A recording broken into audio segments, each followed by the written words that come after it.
நீங்கள் காணாதது பாகம் 1 ஆந்தி சென்னை நகரம். மழை தூறிக் கொண்டிருந்தது. இரவு 10 மணி. நகரம் மெல்ல மௌனமாக மாறிக்கொண்டிருந்தது. ஆதவ் ஒரு தனியார் நிறுவனம் வேலை செய்யும் இளைஞன். அவன் தனியாக வசிப்பது பழைய ஓர் அபார்ட்மெண்டில். அந்த வீடு வாடகைக்கு கிடைத்தது மிகக் குறைந்த விலைக்கு. ஆனால் அந்த வீடு ஏதோ ஒரு மர்மம் கொண்டதாகவே உணர்த்தியது. அந்த நாளில் முதல் அவனது வாழ்க்கை மாறிவிட்டது. அழைக்காத அழைப்பு. அந்த இரவு ஆதவ் வேலை முடிந்து வீடு வந்தான். மழையில் நனைந்ததால் உடனே குளித்து தலையில் துணி கட்டிக்கொண்டு மெழுகுவர்த்தி ஒளியில் புத்தகம் படிக்கத் தொடங்கினான்.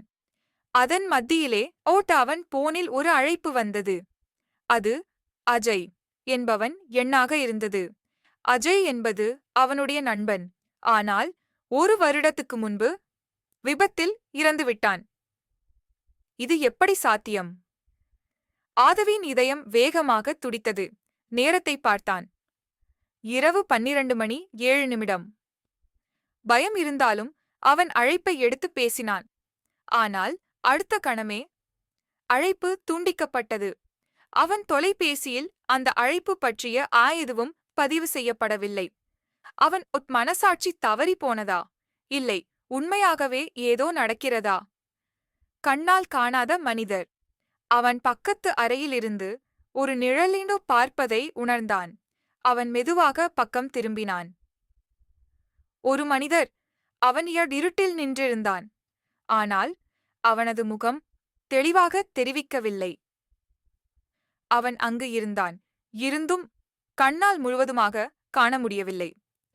நீங்கள் காணாதது நான் காணக்கூடியது என்று அந்த நிழல் கூறியது. அடுத்த நொடியில் அது மாயமானது. ஆதவ் திகைத்துப் போனான். இது வெறும் மனப்பிரமைதானா, அல்லது உண்மையில் அவனுக்கு தெரியாத ஏதோ ஒன்றோ?